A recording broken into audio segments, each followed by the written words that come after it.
Hello, everyone, and welcome to the Never End Podcast, the podcast open to everyone, especially Johan Sacrebleu. My name is Luke. I'm your host of the Never End Podcast, and with me, as always, is Mr. Andy. Hello, Mr. Andy. Hello, Mr. Andy. Hello, Luke, and hello to the listeners. Also, hello to my friend Brandon, who provided brutal vocals for our new theme song. That's right. Goodbye, copyright-free music that we used for, what was it? I said we were having our 50th anniversary year this year. 4 years. And, 4 years. Or something like that. And you're like, no, dude, it's closer to 6. I'm like, what? Yeah. So, and also I'm going to mention it now on the show, but because the listeners know we're going to forget, but I'll mention it here. How long until we hit 300? Well, the number 300 is the amount of Spartans that were at Thermopylae, and Thermopylae starts with T, and so does the word the. And if you count the letters in the word the, there's 3 letters, and if you multiply that by 3, then that would be how many episodes that we have until episode 300. Okay, cool. That answers that. So 9. Holy shit. That's like, this is where we'll have a lead up where you and I are like, let's do this gimmick. Let's do this. And then by the time we remember, you're like, hey, bro, it's like episode 304. Congrats. We missed another. Wait, didn't we have we were trying to have a wrestler on for episode 200 and it just didn't happen. We thought he was contacting us to be on the show, but he wasn't. He was contacting us to tell us that some school he went to sucks. Yeah, that was nice. It's some people need to vent, and some people need to vent to 2 fucking dorks who do a fucking New Japan podcast for some reason. Wrestlers love venting to podcasters. It's their favorite. So yeah. I'm like, yeah, all right. So maybe I'll just do the whole episode as Makabe or something. Your throat will give out. It's too much, Yeah. But Luke, we do have to sing a Tom Waits song, and I'm done in no time. Yes, we are in Sendai. It's night, whatever of. So there are 3 shows left to cover. There was 1 show last night, everyone. Please, sir. But we're doing the 2 previous ones because it was my wedding anniversary last night. I just want to put that out there. Happy anniversary, charity. 8 years. Yeah. And, that's right. So we're not talking about last night's show. We're going to talk about the previous 2. Just want to make that clear to everyone of the road to the new beginning. Yeah, it continues. And sometimes it continues and we're just not on it yet. Before the new beginning can fully begin, we have to be on the road to the new beginning, which has already begun because this is like part 2 of our, it's awesome. We start with, I'm loving these Young Lion matches. I don't know why. Well, this is at the Sendai Sun Plaza, Luke, which is also a hotel. I noticed. So we're getting Goto doesn't have far to go to sleep. It's true. We're getting rid of the the gimmick where we talk about reviews, but I just wanted to take a peek just to see, you know what I mean? Right. And I did find one review that was of this place that I thought was pretty funny. It is a 1-star review, and it just says, "I've never been there, so I don't know." That was pretty great. That was pretty funny. But this is one of those big buildings that they run. We also have Walker back doing English commentary on his own, and he was on fire for both these nights. So he was great. Now you may proceed. It was fucking awesome. He's out of the doghouse. I don't know if he was was ever in the doghouse. No. I'm fucking around. I missed him, and he's fucking awesome on both nights. You were absolutely right. Masatori Yasada has terrible hair. I just want to make that abundantly clear. But it's Young Lion hair, so it's usually shit. Except out comes Daiki Nagai, who looks cool as fuck. This is also Masatori Yasada's return match, apparently. He was injured during World Tag League.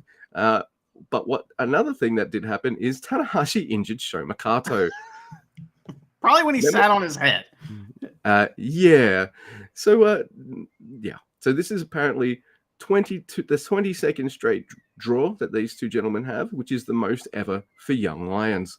Wow. So it's good stuff. You can tell like USADA might be a little rusty, but I'm allow it because the dudes just come back and it was entertaining. I liked it. What do you think of Walker's new nickname for Nagai? He calls him Top Guy Nagai. Fantastic. I love that. That's so fun. I also think that Yasuda, he reminds me of Hiromu. Big time. Like when he in the face. He looks very similar to Hiromu in the face with like a bigger nose, basically. So they have a very similar look as to when, Hiromu was young. So it's very interesting to see that. I like that match. And I have to say, we get some violent matches. This is New Japan shows, right? But these Young Lion matches are extremely violent. And we'll get to more of those on night 2. But my goodness. But next week we have Yoshihashi. Oh, and Murashima, yay! Versus Riho Aiwa and Hartley Jackson. And Yoshihashi and Riho Aiwa, they renew the rivalry. TMDK beat the shit out of Murashima. That's not cool, man. Murashima doesn't have a maestro like Robbie Eagles or, Zack Sabre Jr. to teach him. He better not join Team Affiliated when he joins the main roster. Otherwise, if he joins the Nerds, I'm going to be so disappointed. He can't. He has to be evil. Pure evil or like the goodest good guy ever, but in that way that's like cool. Not like Shota Umino. So anyway, Yoshihashi and Hartley, they get in. And poor Hartley has to sell for that nerd. Walker keeps calling Hartley Big Jag, and I can't help it. I'm not trying to make fun of anybody, but if I was wrestling him, I would say Big Jag, more like Big Jag off. Am I right? So Murashima, you don't want him to fucking beat you up, man.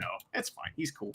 Murashima gets a big reaction for getting offense in on Riho Aiwa, and Murashima grabs Riho Aiwa, and Sakamoto is looking at him and asking him the question, and it's so fun. But break from Riho Aiwa, boo. Sakamoto mixed in a whoa, too in this match. I've been very vocal about his hey, and that's all he says. Now he's got whoa, which okay, somebody taught him something. I like it. That's respect. But Murashima gets a cool hope spot, nearly getting an arm bar and a roll up on Riho Aiwa. It's exciting, but key lock. Murashima taps out like a bitch to Riho Aiwa. That was fun. The ending, at the end, it was really fun when Yoshihashi wasn't involved in the match. That was the best part. By the way, it must be annoying for Riho Aiwa to be jerking the curtain against the dude he beat the night before. He's got it handled, so. That's right. He's the grip. Next, we have Grip has it El Phantasmo tagging with a bunch of nerds. Shota Umino, Jado. I'm doing these in order of who I like. El Phantasmo, Shota, Jado, and Togi fucking Makabe. Wow, bringing up the rear. oh, yeah. And they're wrestling against the Great Khan on the club. Francesco Akira and Robert Louis Stevenson. Okay. There we go. On the Cobb, right? Yeah. There's no Jekyll and Hyde. He's just like the nerd one that no one cares about. Okay. I also wrote down J. Jonah Jameson. Don't use two in the same episode. Yeah. Oh, God damn it. That's all right. How many Ron Miller names did we give out every episode? 1,000. Well, no, like one. It was one per episode because then, we use the next one on the next episode. Come on. Okay. There's only so many famous celebrities with 3 names that we can use. I'm just a amateur milker. I'm not as good at milking as you are. I'm sorry. Okay. I apologize. Milking the gimmick, I don't know. Great Akani sits on Jado, and I wish it was Makabe.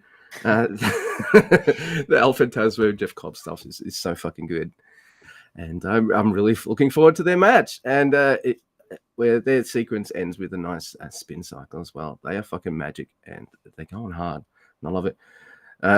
Shooter, he wipes out Great Khan and helps El Phantasmo hit the CR2 on Robert Louis Stevenson, and we didn't watch this at the same time, so I had to wait till I knew you were well and truly finished with this match, and then I messaged you. I'm like, did I fucking Makabe even tag in? Yeah, sure, I'm probably not going to write as much notes about him as other wrestlers, except say Makabe does Makabe things. Ha, ha, ha, ha. Shit like that. But did they even tag him in? I don't think he wrestled at all in this match. I don't have any notes about him other than he was in the lineup. That's it. That's fucking hilarious. Well, perfect match then for him. You know, he didn't even tag in. You know, great job. Did us a favor. I have to say, there is a move in this match where ELP is doing his, moonsaults and lion salts and shit, and he has to make a small adjustment when he hits a lion salt to be like it's so good because Cobb is a little off center. So what does he do? He runs to that part of the ropes and then bounces off. He doesn't like try to do that in the air. It's like, man, he's smart. So that was really cool to see. There's a standoff after the match, and Shota Umino gets over on Great Khan. Boo. Yeah. He does allow ELP, though, to get over with some of his baby fans, which is interesting. So I don't like it. Now we have Hartley Jackson joining commentary and a very careful, unsigned Hartley Jackson. He doesn't have a contract, and you can tell because he's just like, yes. And every once in a while, Walker's like, so Hartley, what do you think of that? And he's like, I think things. Keeping them to myself. You imagining? Right? That's great. So that made me laugh. This next match is Takataichi Mania versus Sonata and Ishimori. Bullet Club attack. Boo. This is a trend that continues to happen, and Walker keeps calling it out. Kenta Sato's like, fuck it. It just rings the bell, even though no one's even in the ring. And Walker's like, Kenta Sato taking things into his own hands here, which I thought was funny.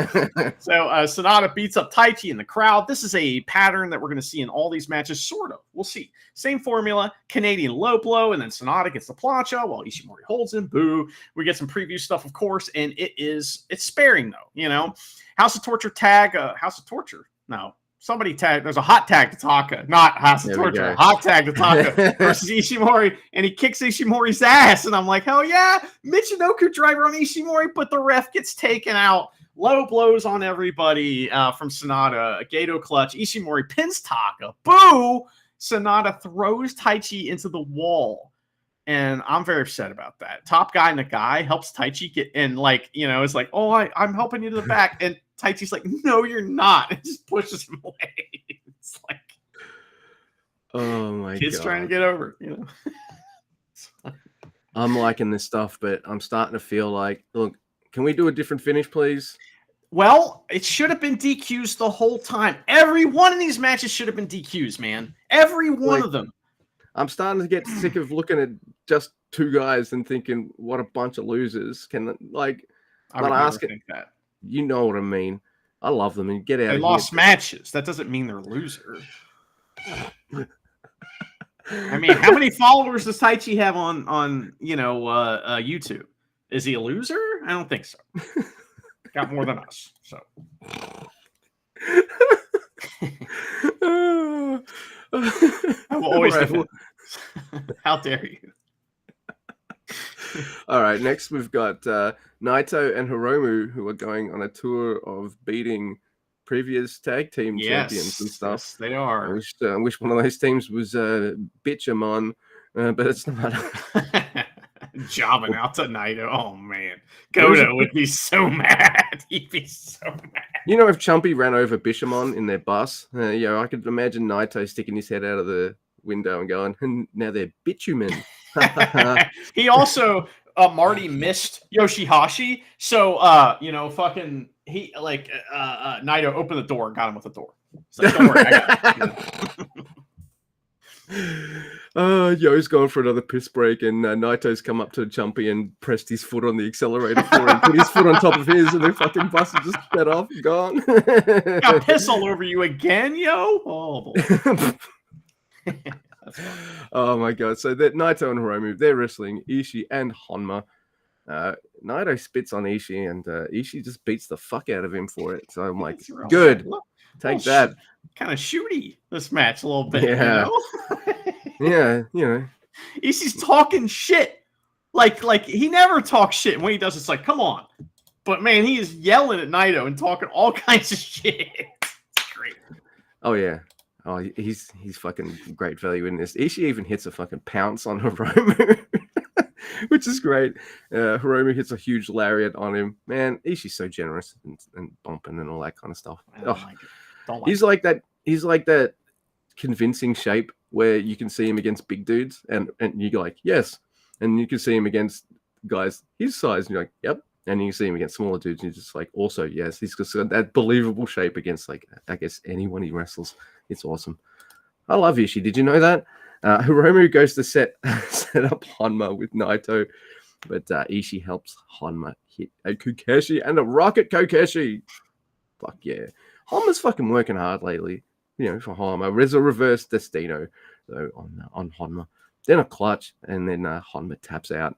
Oh. And Ishii has transferred his anger from Naito to Hiromu, and Akira to Hiromu at the end of this. He's just like not having it. It's not maybe he didn't like how we fucked with Honma or something. But couple great things in this match. Great. Yeah, it was fun. Is that Naito and Hiromu are making fun of Honma's voice, and Walker says imitation is the most sincere form of flattery. Which I thought was awesome. And then Hartley coming in hot with a hilarious line at the end of this is that Naito and Ishii, and they're all fighting and everything, and he just goes, let them go. Let them fight. It's so funny. But yes, you're right. We are booking Hiromu and Naito versus established sort of like heavyweight teams so that they are believable when they win the titles versus the Young Bucks. And then their first challengers. All right, Fantasy Dream Book time, Luke. It's going to be Youngbloods, right? It's got to be Oscar Lube and Broken Arm Young Lion coming back. And when they beat Naito and Hiromu, it is decisive. It's not easy, but doesn't take long, and it's decisive. That man, could you imagine? And then they join a cool team, So the nerds, God damn it. I think we don't know the contract status. We don't know what's going on with Hanari, but if he doesn't come back, those two guys as your heavyweight tag team, in the United Empire. I was thinking about the Empire as well. Yeah, pretty cool. Just saying. No. So by the way, I like that you say like we need to establish these two as a tag team to make them believable. And I'm like, what makes them believable to me is that it's Hiromu and Naito. Like one of the two of the winningest dudes in New Japan. Like I already believe it. One of them is friends with Naito, and the other one is Naito. That's funny. Well, next, Luke, we have more friends of Naito. It's Tsuji, Shingo, and Bushi versus Gabe Kidd, Trilla Maloney, and Clark Connors. And Marty is in the motherfucking house, and I'm happy to see him. So Gabe Kidd and Tsuji run the ropes, and it's tremendous. Then they do the Booyah spot, and they have a mini match, and it's fantastic. Then it's Maloney and Shingo's turn, and they do it. They get the crowd cheering for each other respectively at one point, and it's fucking dope. Then Cobb and Bushi, or Cobbler. It says Connors. It says Cobblers here. And I was like, no, Connors and Bushi. He loves peach cobbler, yeah. But Blueberry he does all the Bullet Club shoes and boots. He fixes them up. Oh, yes. That kind of cobbler. And he likes the treat. As well. But, peach cobbler, yeah. So that was really funny. Anyway, so there's some good stuff between those two. Everybody's in the pool. Toto eliminate. Bushi, no chaser. Connors pins Bushi, and the crowd is fucking pissed, and they go silent. They are not happy. It's really funny, man. I like that. Yeah, they don't want to. I'm fucking crying. I've been laughing too much. Okay. It's not that funny, No, it's been like a death by 1,000 cuts. Just building on giggles after giggles. Good. Speaking of things that might have made the crowd silent if this was the main event. By the way, I hadn't watched this match yet, and I just messaged you. I'm like, I wonder why this House of Torture title match isn't the main event. Gee, is it because they're winning the fucking stank belts? Yes. Yeah. I knew as soon as they put them in this spot on the card, I knew House of Torture were winning. I mean, we cannot. Birds did too. It's Tanahashi's last year. It's Tanahashi's last year, right? So he can't be chasing the stank belts the whole year. He's got big time shit to do. He's got to wrestle Makabe at the New Beginning. I mean, we got to get this going here, So we got to get the belts off him. Otherwise, imagine if Makabe beats him and then Makabe gets a stank belt championship title, and it's like it'll never end, So we don't want that. So this is everyone the 6-man never title championship match. This is what we call the stank belts, and it is Hiroshi Tanahashi, our president, Bolton Oleg, and That's right, evil all the way. And Toru Yano versus a third combination of House of Torture. In fact, since the Stank Belt current champions have had this title, they have done nothing but defend these titles against different combinations of House of Torture. I am ready for this feud to end. Please make it stop. You know what? I'm ready for this feud to end, but I'm happy for Tanahashi and Evil to keep beating each other up, if that makes sense. Yeah, but right? You can't have one without the other. That's some fun top guy shit. This is Stank Belt level. Like, yeah.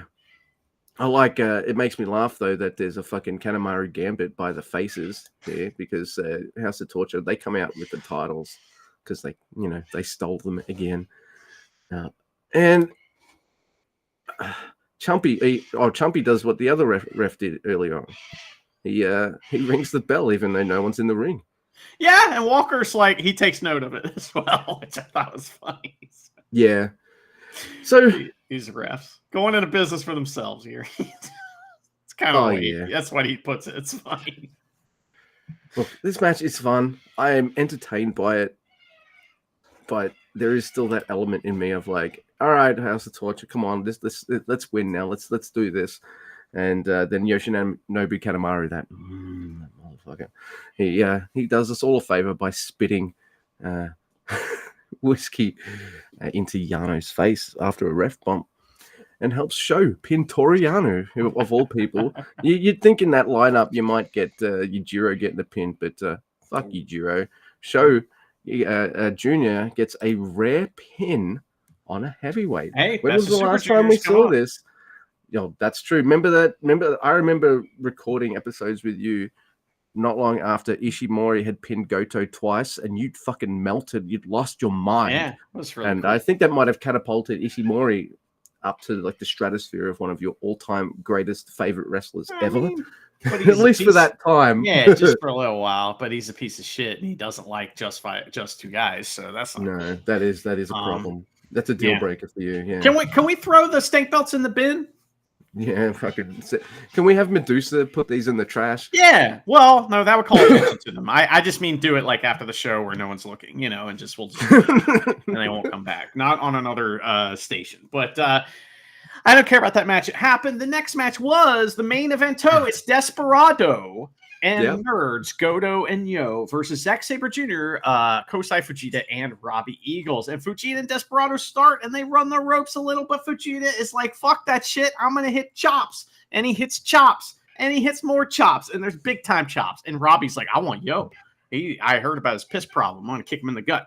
And so Desperado refuses to take part in the War Drums again, and this time it's on Robbie, and I like Desperado for that. Goto gets his fucking ass kicked for ages, and I like that. We get back to Desperado versus Fujita eventually, and it's good shit. They have a forearm fight with wrist control, but who is in control? And then Zack Sabre Jr. and Goto fight for a bit. I'm ready for this match to get over with. Goto fights off all of TMDK and hits Yushi-Giroshi for a spot no one liked except idiots. It was cool, but fuck Goto. Okay, we had a complicated fish out of water spot, and Zack Sabre Jr. pins Goto. Why are we even having this match? He just pinned him. You know what I mean? It's over. Forget it. Dude, I've just seen the fucking #1 contenders for the junior tag titles lose at an opportunity to get the strong stank tag titles of West Coast Wrecking Crew. Then I saw Yo get pinned by Robbie Eagles the other night, and now I've seen Zack Sabre Jr. pin Hiroki Goto. What are you doing? They're trying to make us wonder what's happening, I don't wonder. I just am like, well, cool. Let's move on. Yeah. You're like, oh, cool. Anyway. Luke, that was night 5 of the Road to the New Beginning 2025. The next night is actually at Kurgan Hall, and it's night 6. Walker's also on the call again. And this show starts with Murashima versus Yasuda and an extremely violent match. So this was supposed to be Kato in this match, but versus Yasuda, I guess. But Murashima gets a spot because the ace sat on his fucking head. And it is fun to see Murashima as the vet in a match. Yeah, he's leading the match, you could tell. And it's fun to see him knock out one of Yasuda's tooth. So Yasuda kind of gets near him. They're doing some forearms, and Murashima just clocks him, and his fucking tooth comes out. It's just one of those things that happens. So. Because you see it, right? And it looks like he just did the forearm he's done 1 billion times before. Yes. And then not long after that, Yasada touches his face, and you might get a glimpse. I can't remember. I think you might get a glimpse of it, but nothing's quite. It's like a cartoon where Wile E. Coyote's run off the cliff, and he's just looked down, and he hasn't fallen yet, but he's just realized, So he hasn't. Full impact hasn't reached it yet. He's touched his face, and then he keeps going, and then suddenly you see it. He's got a fucking front tooth and a half or something. Just and Murashima goes fuck out, runs away. I thought if you watch, I watched it a few times, and like you can see, like it's kind of hard to tell when somebody's jerking their head back to sell, and when they're jerking their head back because they just got blasted. And so it looks a little more real because he's not already jerking his head back when the forearm comes in. So you can see it, and almost like, I bet you the corner of his elbow just caught him, and just got him right on the tooth. It's fucking, now listen. It's gnarly, man. It sucks for Yasuda, but it is awesome for Yasuda too, because what happens here is this gets him over big time. So like, we'll never forget that. Okay, what if Broken Arm Young Lion? Remember Broken Arm Young Lion? He's wrestling, I think it was Fujita, I think he was supposed to wrestle, and he breaks his arm in like the first second of the match. They can't continue. You can't go on. What if he had? What if he just kept going and fucking lost the match, but he still kept going with a broken arm? I mean, dude, that's legendary shit. Nakashima, by the way, you're making me miss him big time, Mike. Well, that's what Yasuda did, is that he just kept going, and the crowd's like, "Oh fucking shit, it's awesome." I also was noticed here that without Kevin Kelly or Chris Charlton, we don't have to hear about what Schmanchma thinks about how many wrestlers have lost teeth in Kurgan Hall, and it is refreshing. I love it. So that makes me happy.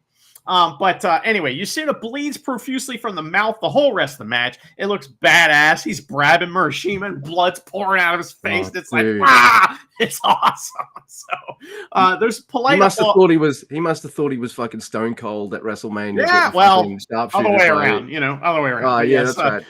Polite applause for Murashima when he gets out of a rope break. They still like Murashima, but it's like, this guy is putting on a show here, So the crowd's more concerned for Yasuda than they are interested in cheering for either of them. So they both are hitting each other hard during the whole match. Murashima grabs out Yasuda, but Yasuda, he lost the match, but he won the match. So we are not going to forget that ever. And it's just, this had me thinking about, Broken Arm Young Lion, and man, I hope they're back soon.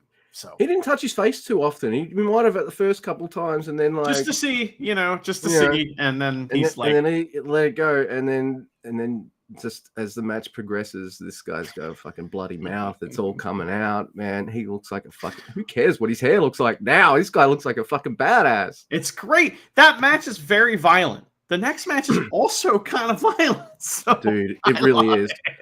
So the show officially starts with Daiki Nagai versus Hiroshi Tanahashi. And, top guy Nagai! That's right. And Daiki's not pulling any punches. He's not fucking around. He starts pulling fucking Tanahashi's hair and everything. Also slaps Tanahashi in the fucking corner, and then fucking starts stomping on him. And then the ref starts coming up to try to get him off him, and he just fucking shoves him off and starts. Yeah, the crowd's like, oh, the crowd loves that. Oh, dude, he even fucking scoop slams and brabs Tanahashi. His Tanahashi is not good, by the way. No, it's okay. Look, he's a new young lion. I'm allow it. He's look at the moment. He's probably like 70% like personality right now, right? Yeah, but. Once the wrestling and the personality kick in together, this guy's gonna be something to watch. Oh my god! So there's a twist and shout by Tanahashi, and then he stands up, and then I realize that Daiki Nagai is about to die. Tanahashi is like, I'm fucking pissed off now, but Daiki, he ducks a sling blade and just slaps Tanahashi in the face, and the crowd goes nuts for that. Yes. They are loving seeing Daiki Nagai wailing on the president here. Well, he hit him with his own. That's the big slap. That's Tanahashi's big move, right? And his big transition move. He hits him with that, and it's better than Tanahashi's slap. And the crowd lets Tanahashi know. And he starts talking to the crowd a little bit. And it's like, I love it. I love it. Oh, yeah. It's awesome. Because Tanahashi slaps him back, and in true Young Lion fashion, Daiki Nagai drops like a sack of shit, as you always do when the top guys beat the shit out of him. That's the law in Young Lions, right? You get your hits in, they don't sell. They hit you once, you're fucked. Right. That's okay. That's the law. The crowd love that slap. Tana's, you're right. Not so much. Tanahashi picks Daiki Nagai up, only to slap him down again. I'm gonna do it again then. He's like, "What? You don't like my slap? Okay, cool." Bam, and starts slapping the shit out of him. And Daiki Nagai was looking at the crowd, going, "Fucking thank you, thank you, thank you." Got to get slapped into the fucking face harder this time by Tanahashi. I appreciate that, fans. He started it. He sure did. Upstaging the president. So Tanahashi picks him up, only to slap him back down, and then puts him in the JTO and just taps out. Daiki Nagai. TTO. The TTO is what Tanahashi was getting done to him by Jay White. But top guy tap out. Right. But that's a Jay White move. The JTO is what Tanahashi does. I like my idea better. So I'm just pissing you off for no reason. So that was another great get the new guy over match. Yeah. And New Japan's been really good at that. I mean, they're always good at that, but man, this last year and this year they are doing that right and left, and I love it. So next look we have Team 6 or 9. It's Wato and Taguchi and Shota Umino versus Robert Louis Stevenson and Akira on the card. So which that's not right because Cobb's not in this match. So it's a 6-man. Great-O-Khan, Akira, and Robert Louis Stevenson. Oh, okay. Great-O-Khan, my bad. Where's Callum Newman, man? I miss him. He's way better than Robert Louis Stevenson. But okay, so I was thinking to myself, Team 6 or 9, they were a jobber team, right? But no, they won the titles. I forgot about that. That was the 69th title or whatever. So oh man, I just think of them as a crappy team for some reason. But where is Ishii? Why isn't he in this match to fight Akira? Come on, man. Yeah, I wish he was in this match, but it's okay. He has to tag with somebody else. But Great-O-Khan is show to start, but then Great-O-Khan leaves, and it's Wato versus Akira. So Great-O-Khan's like, yeah, I want you, and then he just leaves. That's funny. So we get some 6 or 9 tag moves, and there's also some hand-holding joke going on between Wato and Taguchi. So Wato was holding Taguchi's hand when they first got in the ring, and then he's trying to do it during moves, and Taguchi's like, "Why are you doing that?" It's funny. So Great-O-Khan hits Shota Umino with a chair in the aisle. Mongolian chop, but Taguchi goes up. He goes up in the corner. There's a thumb in the bum from Great-O-Khan. Sakamoto is looking at him, and he's like, "You can't do that. You can't do that." Great-O-Khan's like, "Fucking watch me." And so Sakamoto has to start counting to get Great-O-Khan to stop thumbing the bum. And what a funny way to be DQ'd. I mean, come on. Do that. That would be so funny. So there was a rugby player. I can't remember what team he played for. I'll never forget his name, though. His name was Hopawate. And his career was cut short when it was kind of revealed that when he tackled people to the ground. Checking the oil. Fuck, there's a name for it too. Okay. Yeah. This is a thing.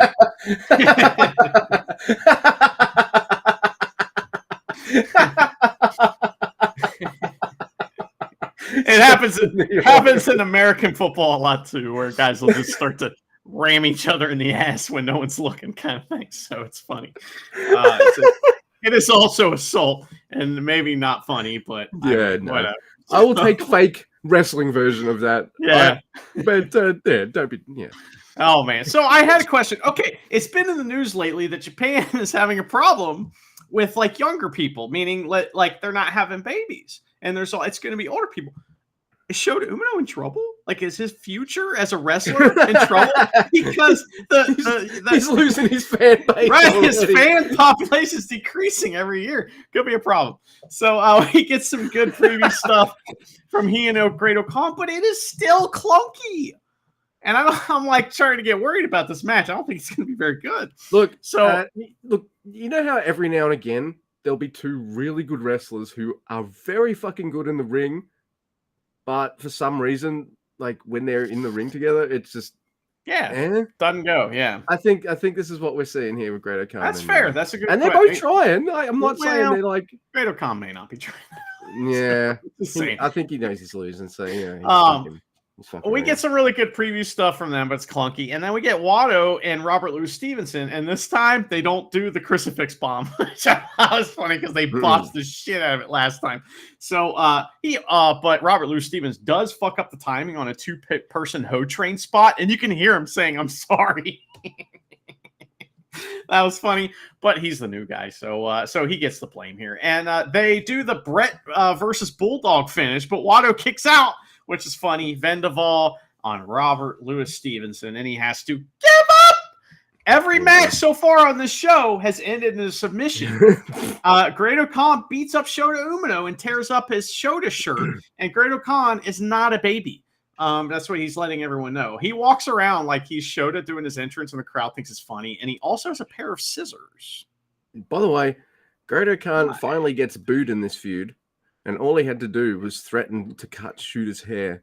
In Japan, cutting hair is a big no-no. But didn't Shota already cut his own hair? Remember when he had long hair and then he cut it? He should be his own worst enemy. He should boo him. That's right. We want to see him beating himself up. Or was it Tenzon's hair stylist? Was it him? That's who they really should be booing. Oh, dude. He was like, I bet your hair would look good shorter. And Tenzon's like, let me use that for an extension. He's like, I need the little dangly bits at the back of my mullet. Good old Tenzon. Oh, fucking hell. Hey, you get 2 Makabe matches, and this one he actually wrestles in. Oh, yeah. Sorry. Yeah, but guess who does most of the work, though? Oh. Yeah, that's right. It is GBH. That is Tomoaki Hanma, who I like, and Togi Makabe versus Tetsuya Naito. Oh, I don't like him, if that wasn't plain. Makabe sucks. Versus Tetsuya Naito and Hiromu, 2 guys I also like. Did you hear the new fake music? Yeah, and it was almost as generic as our new theme song. Yeah, I know. Almost. But that by the way, that was kind of my silly. Like Andy was like, "What sort of vibe should we be going for?" And I think my starter for you was, can you out Makabe generic replacement music? And that was kind of and that's where you kind of started from, and that's how it built. And then I laughed as soon as I heard this Makabe music, because I'm like, this is different from Makabe music. How did he even hear our fucking song? Yeah, how do you know about that? Hey man, he's the burger man, he knows all. So that's right. He read it in the fucking mayonnaise jar or something. Mayo. I haven't done that for a while. Holy shit. That sounded Aussie as fuck as well. Oi! Oh my god! All right, so it is them versus GBH versus Naito and Hiromu. Makabe does Makabe things on Naito. There's my note. Ha! Ha ha! He's King Kong.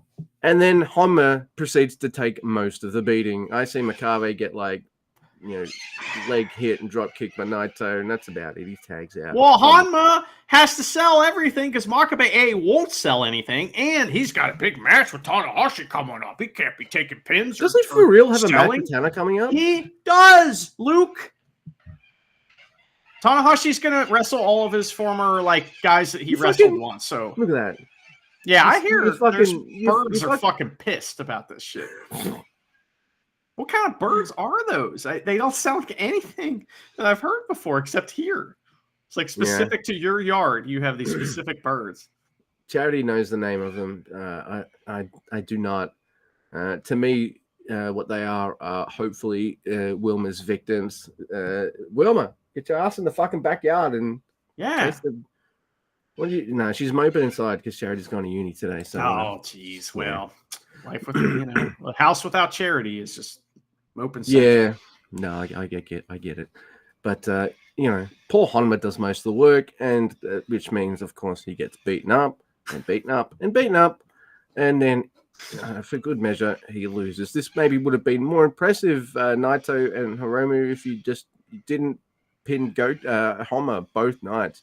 Yeah. But Ishii doesn't have that much stroke, but he's got enough stroke so he can watch Honma get beat up. Plus, he does a lot in the ring too. I'll allow that. But Honma is a fucking lazy ass. He does jack shit. Last night he didn't even get tagged in. Makabe. Yeah, Makabe. Sorry. Yeah, please be careful. And this night, Makabe fucking is in for like not enough time to do his bullshit. Then gets like a drop kick to the back from Naito as he's in a sitting position. He's like, "Oh no, I'm out, brother." Mm-hmm. Got a big match coming up. Jerking the curtain with Tanahashi on New Beginning. That's funny. Yeah. There's a show called The New Beginning, and the first match is Makabe versus Tanahashi. Yeah.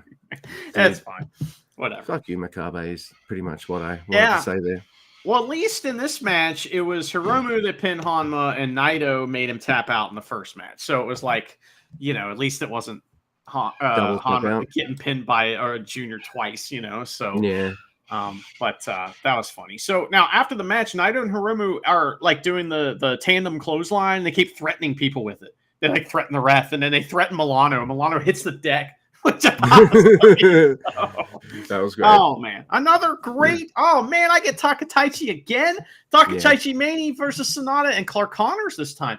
Taichi takes his ring jacket off outside the ring, so he's ready when the inevitable cheap shot attack happens. So he's ready for it. It's not a Kanemaru Gambit because he knows it's coming. So this match is the same as all the others they've had, except for one thing we'll talk about. So Sonata takes Taichi in the crowd, he beats him up, and then Connors beats up Taka in the ring. Why change it if it works? I would have liked my booking better, though. I wanted every match to be a DQ, right? Every single one. And they can't get a winner. And it's like, fuck. And Taichi's so frustrated because he almost wins, but then they fucking cause an intentional DQ. We'll see if that is a good finish or not. But anyway, I don't like seeing Taichi lose, so this is working. But Sonata tries some of his old babyface moves on Taichi, and Taichi sees that shit coming a kilometer away. So the pants are off. Connors tries to cheat, but Taka takes him out. Kenta Sato is used as a pawn in the game of life. And Sonata catches Taichi's leg, pretends to get hit with a low blow. Kenta Sato is a fucking mark, and he goes, "Did you do that? You did that? I believe you." He calls for the bell. That should have happened in every single match. All right. Yeah. Taichi throws Kenta Sato out of the ring. He grabs Nerdy Young Lion, whose name we don't know. The guy that's always got glasses that has the gear on, but he's never in the ring. That guy grabs him, beats him up. He attacks Kenta Sato again. Taichi is very emotional. And I thought it was really funny too, because these My Dogs for Real plays and it ends. And it just starts up again because the next match has this guy sitting again. I have the notes too. It's just really funny. So. Here's my dogs for real. Here's my dogs for real. And then it just starts up again. And then boom, boom, boom, boom, boom, boom, boom, boom. Oh yeah, it's fucking hilarious. Usually they try not to do shit like that, but it's just worked out that way this time. So. I liked seeing Taichi throw Kenta Sato the fuck out, and Kenta made sure he went flying. So, all right, he might be my second favorite ref in New Japan. He wasn't as skillful at looking chumped out as Chumpy is. I mean, Chumpy is the master. Because he's not actually getting chumped out. I mean, he's just, these guys really like him, all these wrestlers. They really like him. So, yeah, that's my first note, by the way, what you said. BC Music ends only to restart. And it is Drilla Maloney, Taiji Ishimori, and Gabriel Kidd. And it makes me laugh that Ishimori and Drilla, they come out doing the fucking heel Bullet Club entrance and shit, and out comes Kid going, "I'm fucking New Japan, let's go." And no one else in Bullet Club's going to tell him to do any different because he'll fucking beat him up. He's a fucking madman, I thought it was interesting too. Gabe Kidd's running around telling everybody that he is New Japan, and Marty's like, "Excuse me, I am also New Japan." So. That's right, but he's not a dog for real. Not yet. Yeah, that's true. One day, maybe. But, no. I'm not pretty for sure. real. I'm pretty sure He'll be a dog, but not for real. Pretty sure Gabe Kid rags on Chumpy all the time. Oh, I don't think he even knows who Chumpy is, Luke. I don't think he's ever even noticed he existed. I think that's more accurate. I would love it if one of the refs called him, not one of the refs, one of the English, people on the commentary would call him Chumpy just at least once, or just say he got chumped out. Just do it. They'd have to listen to our show to do that. So. Yeah. Well, that's true. It's not happening. We are not their dogs for real. No, for real. We're the cats of New Japan Pro Wrestling Podcasting. Dude, this match is fucking awesome. What do we get? We get Gabe Kid and Yota Tsuji tearing it up. I want this match. Hurry up and give it to me. Then we get Shingo and Driller Maloney. Driller is slowly and each time building up on incorporating some Shingo moves into his repertoire to fuck with Shingo. And there's all that teasing about, all right, this better lead to a Made in Japan in their singles match. It's leading to that, right? It's the it's not the finishing move. It's the 2.999 move. Mm-hmm. That's the Made in Japan. So I'm looking forward to seeing Driller hit that in the match. So I'm loving all that shit. If you had told me we were going to get a Driller versus Shingo feud, I'd be like, really? Cool. And guess what? They have really good chemistry together. I'm digging it. These two guys are just going to beat the shit out of each other. And look at the size of Driller and Shingo. It's like Shingo, the guy who was like, why was he in the junior division in the first place? And versus Driller, why are you still in the junior division in the first place? It's a perfect guy to wrestle for that. Absolutely. If they're going to transition Driller up, you're right. Shingo's the perfect dude for that. And he's a previous world champion too, so he's always got that in his back pocket. Like, that's so it always looks good when you beat Shingo. Fuck, I love Shingo. He's my favorite wrestler. Did you know that? This match is fucking awesome, and I'm loving War Dogs versus some of these feuds. I'm just like, all right, cool, man, cool. But LIJ versus War Dogs is my shit right now. I'm loving it. And we get a Gato clutch on Bushi by Ishimori for the win. Ishimori's racking up some sneaky wins here and there, and I'm loving it. He barely wrestled this match, too. It's awesome. Dude. He tagged in and did that. I was like... and he has a big shit-eating grin on his face after the final match, too. He's knowing is just like, I didn't do any work, and I'm the fucking winner. Man, it's fucking great stuff. Shingo and Driller continue to trade after the match, and Gabe Kid and Yota Tsuji also... are all up in each other's shit, whereas Ishimori's like, I beat my guy, bye. In this match, Yota Tsuji tried to brab Gabe Kid, but he didn't realize it's not Gabe Kid you're trying to brab, it's Gabe Man. All right, so can't be brabbing out the man. So anyway, Clark Connors joins English commentary, and he's tremendous, and he's not scared to talk, and he's like admitting this is fun, and he's kind of out of character a little bit, like he's not an asshole, which maybe he should have been a little more of an asshole, but I thought he was entertaining and good. So him and Walker had good rapport. So Goto, Yoshihashi, the Fisherman, and El Desperado and Ishii and Yo, bunch of ands, versus Fujita, Rihai Iwa, Robbie Eagles, Zack Sabre Jr., and Hartley Jackson. And this is Fujita and El Desperado start and getting the big chop battle, of course. Rihai Iwa and Yoshihashi fight, and they chop. And then TMDK puts 4 holds on Yoshihashi at the same time, but Hartley is trying to get in on this, but there's nowhere for him to grab a hold. You know what I mean? They've already got all the holds. So he's like, okay, here? No, here. No, okay. And then they all let go, and he hits the big senton. It's like, that was a great spot. Very, very TMDK spot. I love that. I love that. So more good preview stuff from Goto and Zack Sabre Jr. They crush it. Zack Sabre Jr. does. Goto is also good. Ishii and Hartley tag in, and Connor says, it's a pit bull and a big dag. He knows what's up. That was awesome. Tremendous. I love that. So everybody in the pool, but there's this big, long, kind of complicated and everybody in the pool spot where it's very long and complicated. It's very good.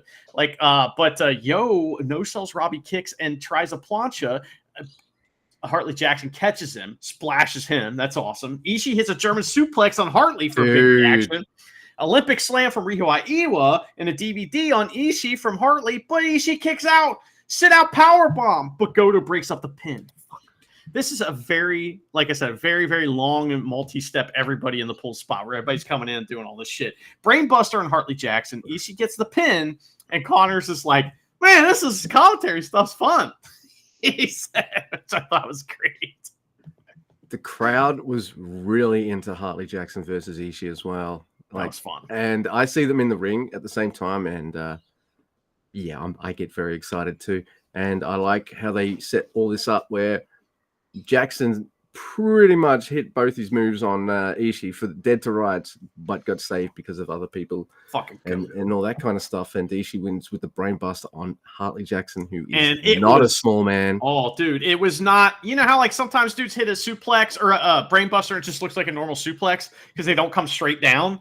Ishii came straight down. It was awesome. Man. That's a fucking brainbuster, dude.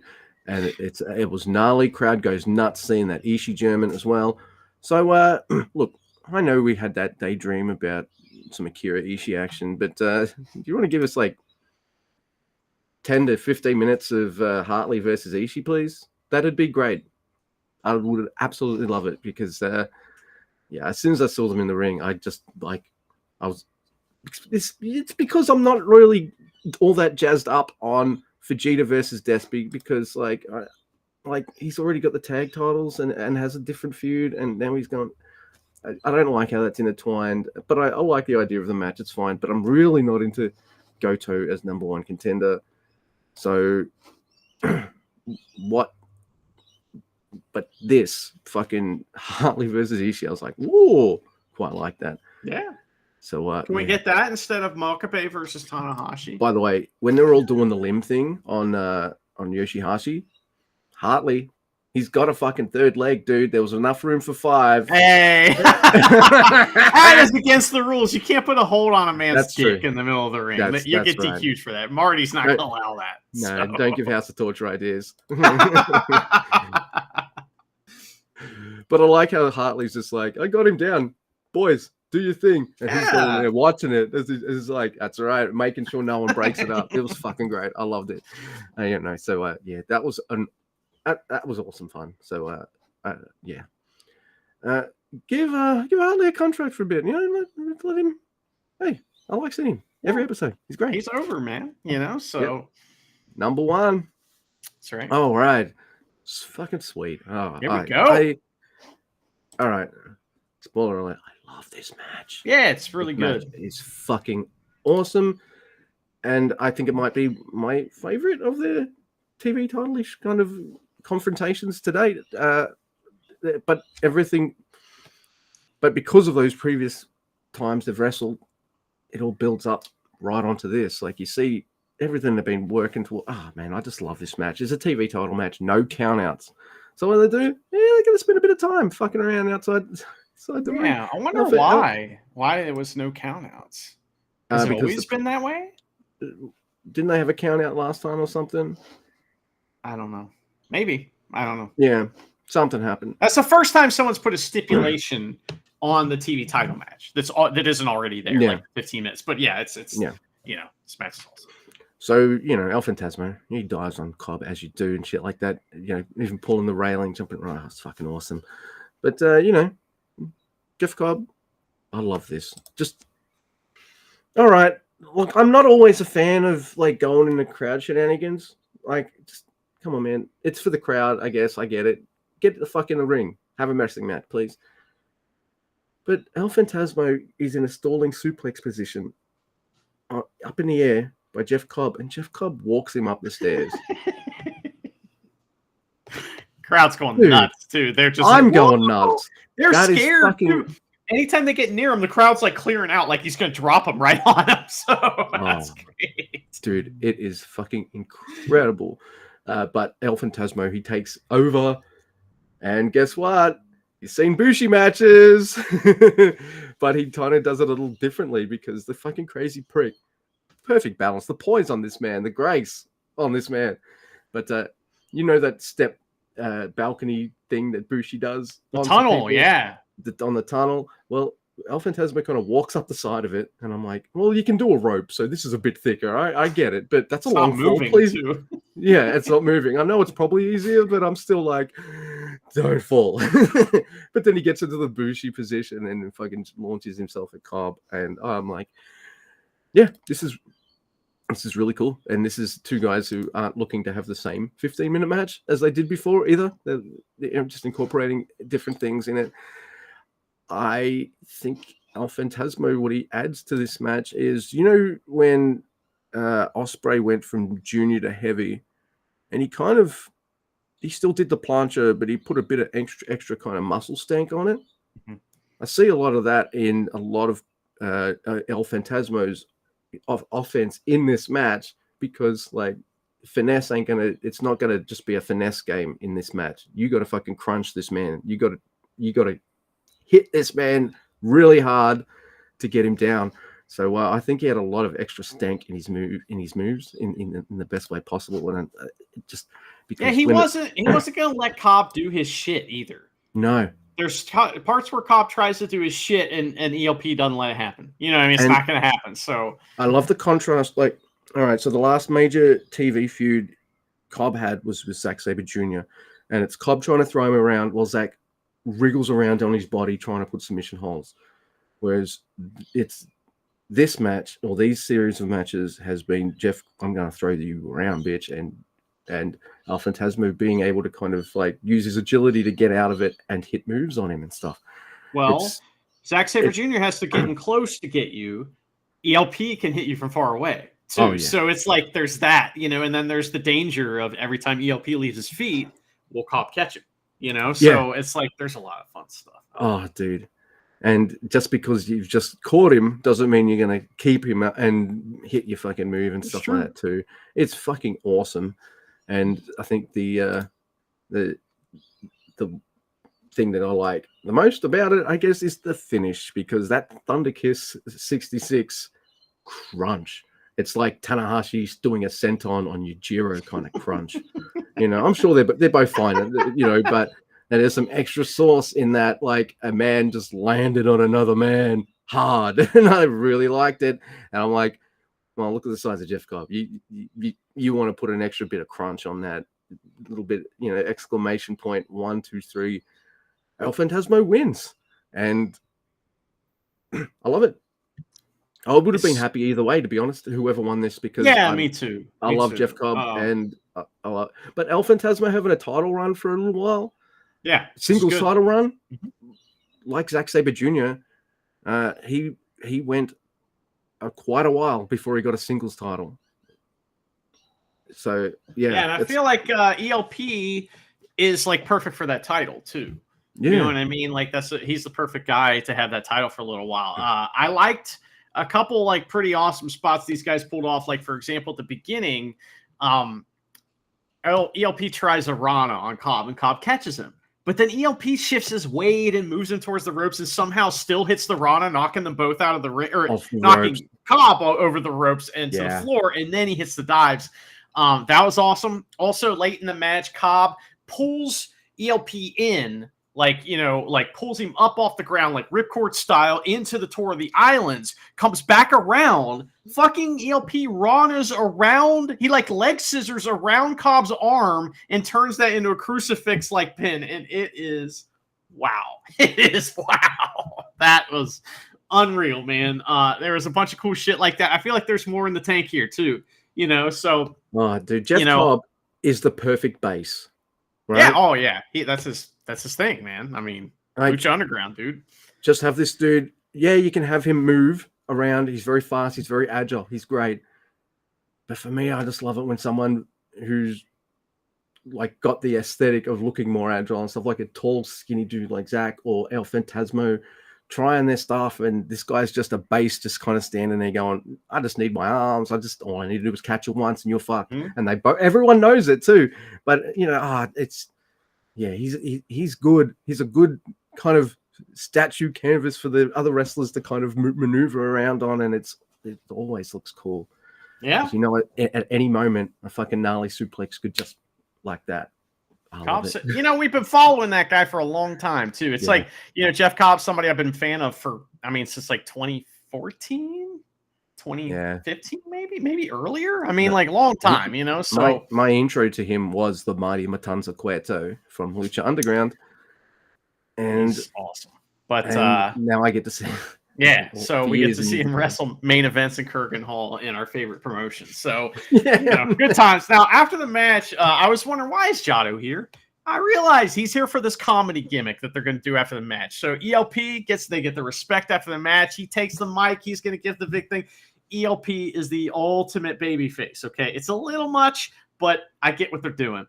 He says, no, I'm not here to put myself at... Well, first he says, hey, Jado, you're gonna translate for me. And Jado doesn't know what he's saying. He just makes up whatever he wants. The crowd loves it. But ELP says, I'm not here to put myself over. I'm here to put everybody else over. All right. And he means that, right? But he's not talking about wrestlers. He's talking about everyone but the wrestlers. And he goes on to name everyone but the wrestlers, including the folks who drove the bus to the show. Chumpy's like, that's me. He's back there. Oh, he's talking about me. Marty Asami. If you're putting Marty Asami over, I like you a lot. Yeah. I love that. That was great. But he puts over the camera guys. He makes a great point. I remember I said this to a wrestler once, and he was like, never thought of that. And I thought it was pretty funny because he was like, man, the crowd was kind of dead from my match or something. And I go, well, the crowd's got to be out there for 3 hours. You only got to be out there for 12 minutes, And he was like, he had never thought of that. So I thought that was funny. And ELP says the same thing about the camera guys. He said they're out here for 3 hours. We're out here for 13 minutes. You know what I mean? He's like, these guys are the ones working hard. And I love that. He says he's not on the Osaka show, but he's coming anyway to do a signing because he loves Osaka and he loves how much they love him. And it's like, man, fucking ELP, nice guy. Yeah. Also, put him on the card. He's got a title with 15-minute match with a 15-minute stip. Won't be that hard to kind of squeeze. Add him to the Makabe Tanahashi match. That would make it way better. As long as I get to see ELP stack him, thunder kiss them both, and then pin them both at the same time. Bushiroad. Yeah. Gotta hit the Bushiroad after that. But those were good shows, Luke. And we got more best of the new beginning or whatever the fuck it's called coming up. But there it is. But how do we usually like to end our shows, Luke? Awkwardly. No, with Wrestler Diaries, of which I have quite a few. Thanks to our dear friend Jay. Right, and you've already gone through them and decided which one we're gonna talk about today, right? Absolutely. Yeah. I know. You know what I forgot to do? What's that? The ways that people can contact and interact with us. We were 5 minutes in, and it's like, you know what? Whatever. Nobody's following us on Blue Sky anyway. It's fine. Yeah. So. Dude, sometimes I'm like, oh, I gotta do this intro. I just want to fucking talk wrestling already. Well, we can do whatever we want. So. Let's go for a Wrestler Diary written by the three-legged man himself. It's episode 213 of Yoshihashi's Diary, and it is entitled To 100. Episode 213 to 100, but TO 100. Oh. Okay, got it. Okay, also, and it's the same boring fucking photo of Yoshihashi in that alleyway. It looks like a Melbourne alleyway with like the cobblestones and shit, but who knows where that is. Anyway, it's January 15th, 2024. This is Yoshihashi's Wrestler Diary, everyone. Are you ready for this? 2024. So this is last year after Wrestle Kingdom. Or is this wrong? I'm going to... wrong? Yeah, the date was wrong on the previous one, too. Yeah, I think this is the recent translators, when the new year clicks over and you're just like, you're still in 2020. Yeah. Chris Charlton's, he's on vacation. So no, that's right. He's in the doghouse for reals. That's what I used to say when I work at restaurants when someone goes to jail. They're on vacation. Yeah, they're going on holidays. January 15th, I'm going to assume 2025. We'll find out. Mm-hmm. I went back home during my time off after 2 consecutive nights at the Dome and the next night in Ota Ward. On the way back to my parents' house, I stopped by a restaurant owned by a friend from my school days. I've always wanted to go and I finally made it there. The place is called Tario in Toyokawa, Aichi Prefecture. Look, I'm good with Japanese stuff I've come across 100,000 times before thanks to wrestling, but when he throws new ones at me, I'm sorry, everyone. As someone who has very high standards when it comes to fish, even I was impressed by the taste. If you're in the area, the fucking fisherman. Sure stop by. And I guess there's a photo of this dude at the restaurant, and the restaurant dude's wearing a mask, so he can deny that he was in a photo with Yoshihashi. But his kid that he's holding is unmasked, so that will give it away that it is him, and thus we know that you're friends with I'm nerds. tracking him down. The next day, I went out drinking with some childhood friends. I always get together with these guys when I come home. We were in the pub from 5:30 p.m. to around 10 p.m., but the time flew by. We drank a variety of drinks: beer, shochu, highballs, and sake. One of my friends got completely rat-assed. Rat-assed or red-assed? It says rat-assed. I like that. Oh, you don't have that in America, rat-assed? No, I'm going to get rat-assed. I like that. Yeah, I mean, yeah, you got completely fucking maggoted if you're... that's another one. Do you have that one? No, I'm going to do that too. There you go. Next Never Realm. Yeah. Luke, teach me your weird terms for getting absolutely... My grandpa used to say, he'd say half snookered. That's what he'd say. I love that one. I've heard that one. Half snookered is my favorite. So, half cut is another one. Half in the bag, you know. Yeah, I like that YouTube show, Half in the Bag as well. They're pretty awesome. Yeah. It's best to drink in moderation, but it's also nice to go on a bender like this with childhood friends every now and again. Okay. I like how he puts in the disclaimer first before he says, I like getting fucked up. Nice. And there's, I guess, a photo of his rat-assed friend in the photo there. Okay. So I see more food in that photo than drinks, so I think he's full of shit. He's trying to be cool. Yeah, that's right. At this time of year, I always visit my relative's house in Gifu. It's too hot to go in the summer, so I always go in the winter. They live in Mizunami City, a place which hasn't changed at all since I was a child. The view from the hilltop at my relative's house has also remained the same since I was a child, and every time I go there, I am reminded of my school days, so it is an important place to me, and I hope that the view will never change. Boring! Talk about rat asses! Come on! What a fucking nerd! What is that? It's too cold! Man, I hope the view does change when fucking Kanemaru rolls past with the fucking Molotov. Well, and also Yoshihashi had, when he was a kid, his family, they lived in the biggest house on the highest hill. Fucking jerk. By the way, there's a photo of the view there. Anyway, when I was a child, I used to stay there during summer vacation, and at nights, the fireflies would come out. It was really beautiful. However, since it was in the middle of nowhere, the toilets were just holes in the ground, and I remember being really scared to go to the toilet at night. What do you think was going to happen? Now, that's the fucking shit we read these diaries for. Yeah, rat ass would come and get him. You got to watch out. Right. Rat asses hang out in those holes. That's right. It's true. Oh, my goodness. I went to see my grandmother again. But to tell the truth, I didn't actually know how old she is. So I asked her, how old are you this year? And she said, I think I'm 92. A relatively... by the way, motherfucker, you don't ask the lady their age. If you know what their age is, you know. If you don't know, shut the fuck up. Well, or you just be like, so what year did you graduate? Or something like that. You don't ask how you go round the way. You rat ass your way to it. You know what I mean? Yeah, right. Fucking hell. Yeah. I think I'm 92. A relative immediately replied, no, she's 99 now, so she'll be 100 this year. 100 years old? Apparently she's turning 100 this October. Let her have 92, you fucking up. Fucking hell. Does that mean that Yoshihashi's got the genes where he's going to live to be 100 years old? We're all fucking doomed. He's going to wrestle forever. Imagine how fucking big his balls are going to be by the time he's fucking 100. What about his dick? He's going to be like Randy in that episode, bounce on his nuts. Apparently she's turning 100 this October. I don't know how old I am anymore, my grandmother said, but other than that, she was perfectly lucid. It's really amazing that she has lived through the Taiso, Showa, Heisei, and Reiwa eras. That's almost a full century. Although she can no longer walk, she can sit up on her own, and if you lift up the back of her bed, she can eat properly. And she still seems healthy. So I hope she will become the oldest person in Japan. Yeah, and fucking Noah champion. Not hanging out with him.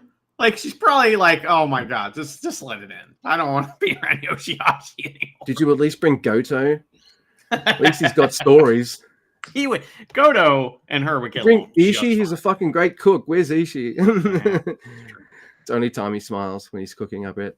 Stay healthy forever. And there's a photo of him with his lovely grandmother.